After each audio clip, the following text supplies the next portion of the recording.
নির্দিষ্ট ব্যয় ও নির্ধারিত সময়সীমার মধ্যে সরকারি প্রকল্প বাস্তবায়নের লক্ষ্যে নতুন রূপরেখা তৈরি করা হচ্ছে বলে জানিয়েছেন পরিকল্পনা প্রতিমন্ত্রী জুনায়েদ সাকি।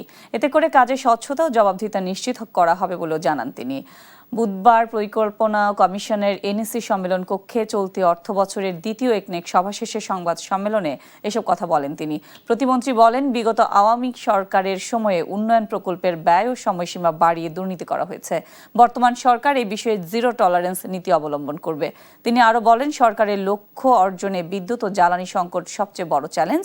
এজন্য বিগত দিনের আমদানি নির্ভরতা থেকে বেরিয়ে অভ্যন্তরীণ গ্যাস কূপ খনন ও নবায়নযোগ্য জ্বালানি খাতে সরকার গুরুত্ব দিচ্ছে।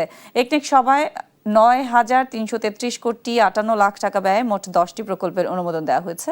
এর মধ্যে সরকারি অর্থায়ন ৮,৪৮৮ কোটি ৭১ লক্ষ টাকা এবং বৈদেশিক ঋণ ৯৩৬ কোটি ৩৮ লাখ টাকা।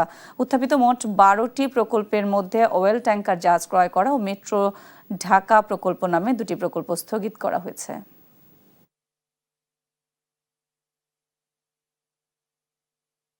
১২টি প্রকল্পের মধ্যে মোট 10টি প্রকল্প অনুমোদিত হয়েছে।